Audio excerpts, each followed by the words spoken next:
you couldn't guess from that teaser, we'll be talking about Magnolia now.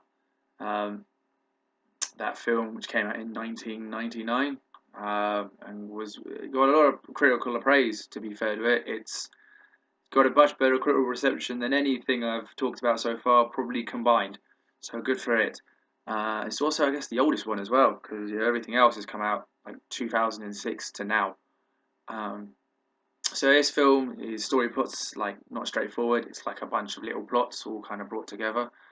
For example, Tom Cruise is a guy who talks to other guys about how great they are being guys and how they can all get girls because girls suck and they're idiots and it's quite easy to do. So he does that and he says the quotable "I respect the cock," which apparently was quotable at one point. I don't remember this because I was 5, but apparently it was. So good for it. It got a quote. And there's other plots like I think it was Julianne Moore who has a dying husband, um, and she's trying to get help for him. And then there's a caretaker that comes in and helps out the husband. And then there's other story plots. There's a lot of story plots. It really does fill up 3 hours quite well. To be fair to it, there isn't much. Well, there is filler, but it all at least connects quite nicely. I'll give it that. So yeah, all the plots kind of connect. Like it's got John C. Riley as a police cop who meets a girl who's a drug addict, and they go on a date. And I guess that was my favourite plot, but it's like the shortest one, which is annoying because that was a good one. And it's also got this child genius who got on bad times because of his parents, and now he's a drunk, and also is in love with the bartender because the bartender's a hot guy, and half of that story plot is him competing with another gay guy for the love of the bartender, even though the bartender probably just wants tips. So if I was the bartender, I'd just come in shirtless and make him compete for tips, really, because I don't fancy guys, so that's all I can get out of that one. And yeah, so yeah, but anyway, the John C. Riley one was my favourite one, but again, it's the shortest, and it doesn't. Well, it does. It does have a better conclusion, I think, than the others, just because it's slightly happy and it's short. So you kind of, I think that's why I actually liked it because it was the shortest one. It wasn't dragging on and on and on and on. Oh, the film it just carries on.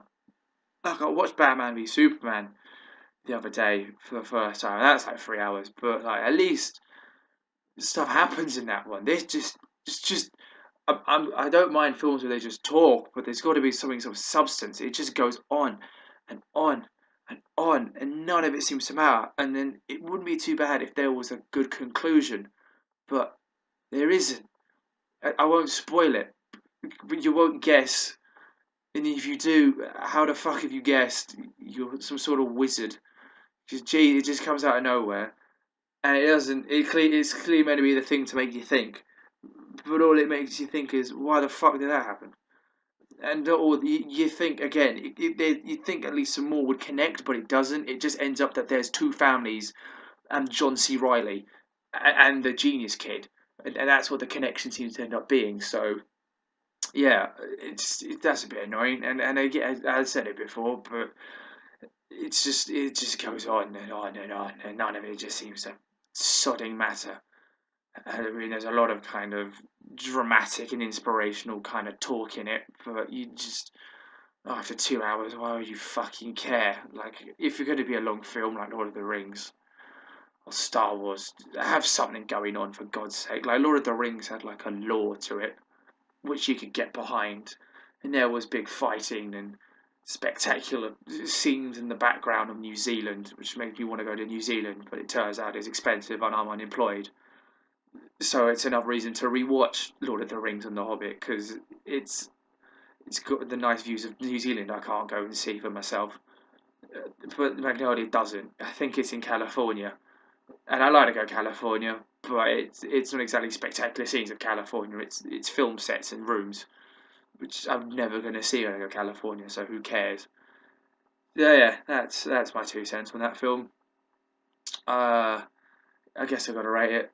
I'm going to give it a 6 as well, because to be fair, it is shot well. and it is acted well.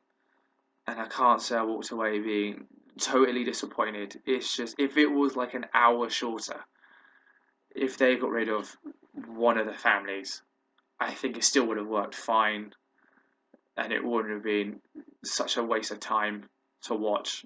But it's after saying it's a waste of time, I'm still going to give it a 6 because it shows how little I actually know about talking about films. So yeah, there you go. Crack on with 6 out of 10.